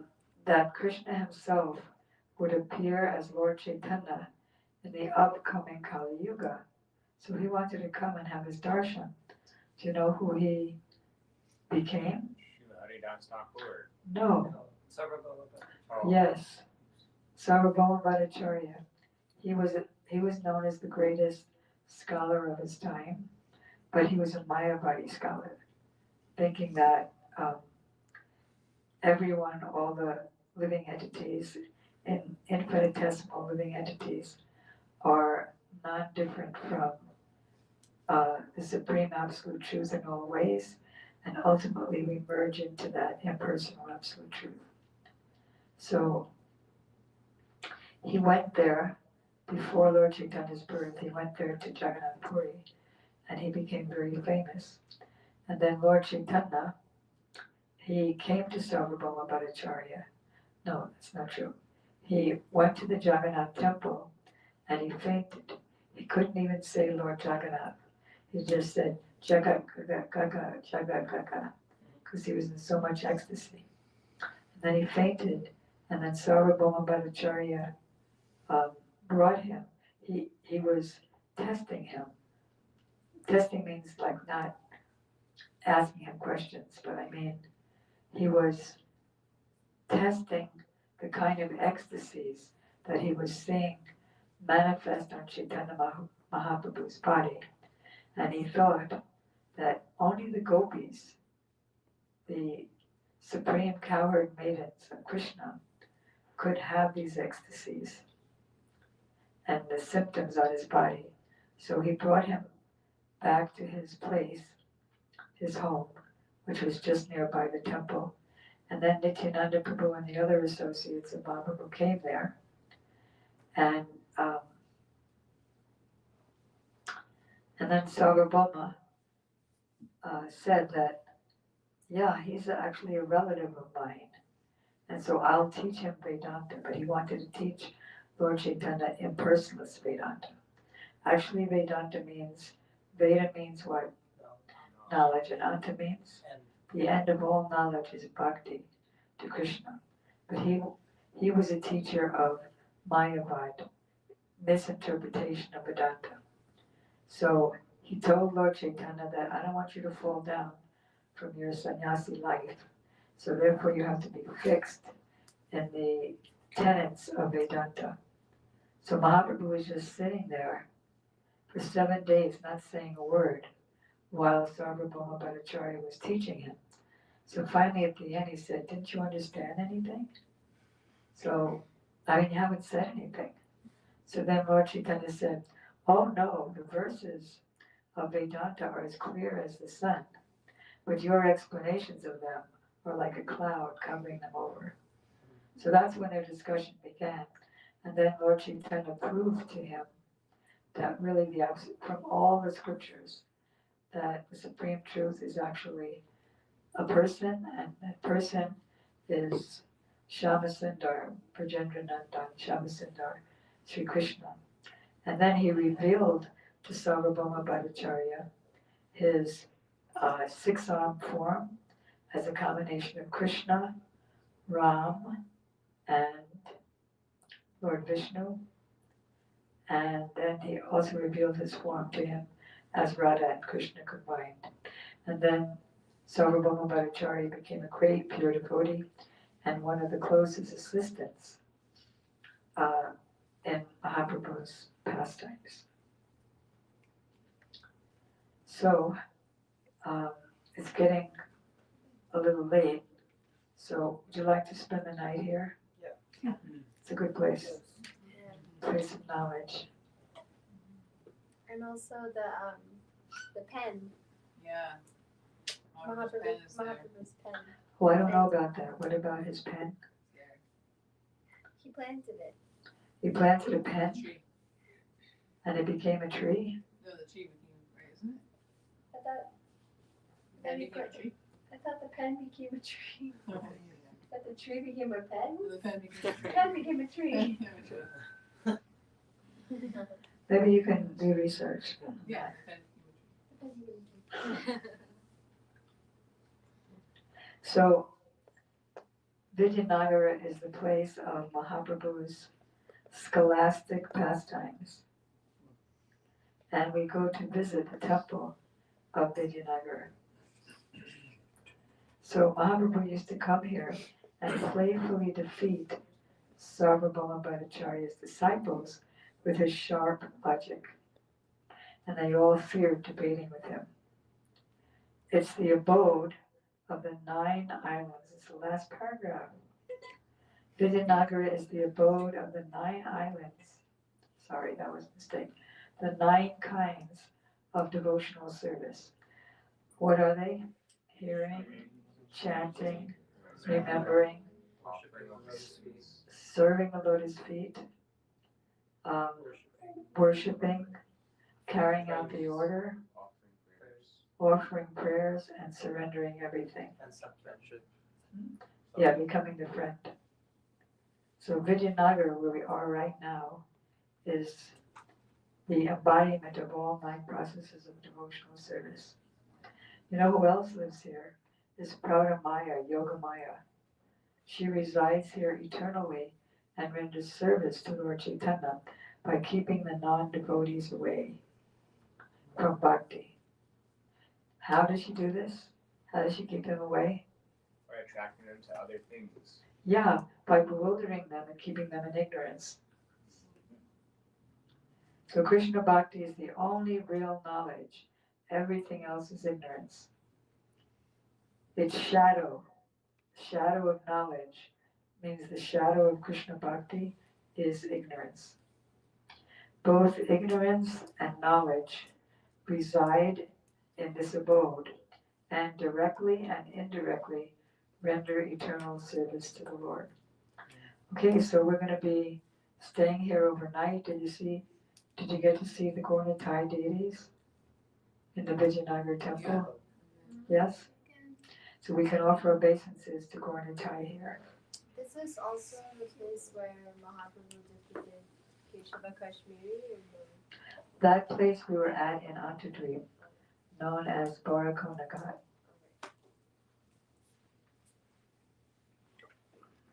Okay, and tomorrow we're going to be going to Janudweep, the island of Janu Maharaj, and to Modadrumadweep, the island of Sita and Ram, and other amazing personalities.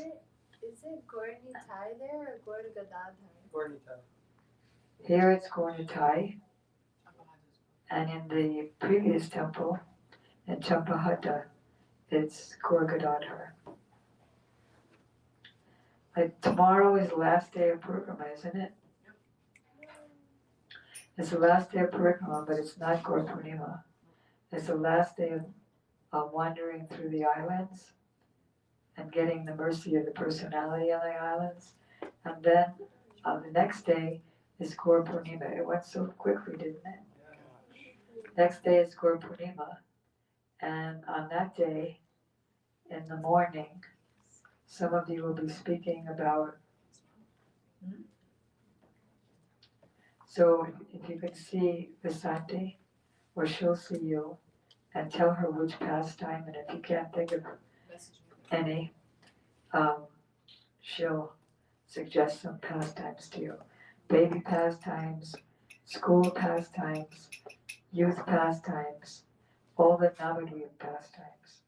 When we say the Gayatri mantra, the Brahmins, the pastimes that we remember are the pastimes here in Navadvipa. So tomorrow we go to Janudweep. Let's offer our obeisances here in Navadvipa. Navadvipa Dham Parikrama ki jai. And also tomorrow we'll be meeting with the 4 Sampradaya Acharyas of the 4 great Vaishnava lineages, and we'll be hearing how Lord Chaitanya instructed each of them.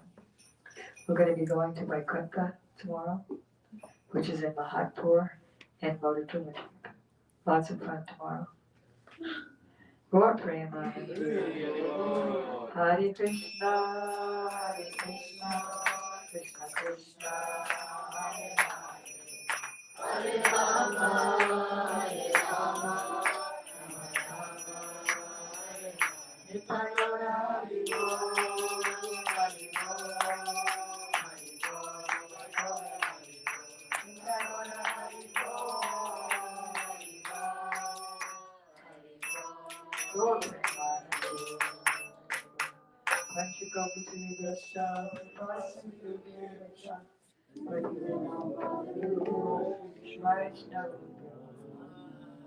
Now I think there's prasadam. Yes. So repeat after me. Oh Lord, this material body is a lump of ignorance. Oh Lord, this material body is a lump of ignorance. And the senses are all networks of paths leading to death.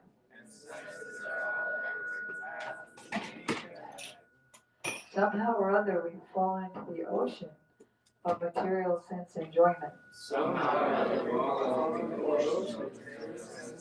And of all the senses, the tongue is the most voracious and difficult to control. It is very difficult to conquer over the tongue in this world. But you, dear Krishna, are very kind. You've given us this nice prasadam, spiritual food, just to help us conquer over the tongue.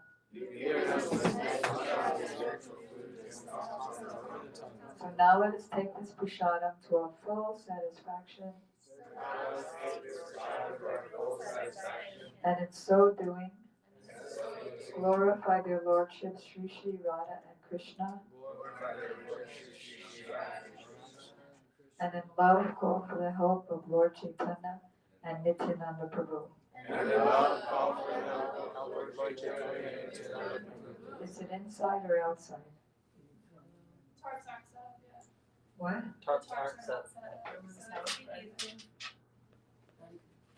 Should it be inside or outside? The sati? Outside things. Alright, so you want to get the tarps? Huh? Yeah. What? Someone else do it. Can anybody put out the tarps? We forgot to go to Premanath Prabhu's house in Champahati. We can go tomorrow. Alright, so if everybody can stand up and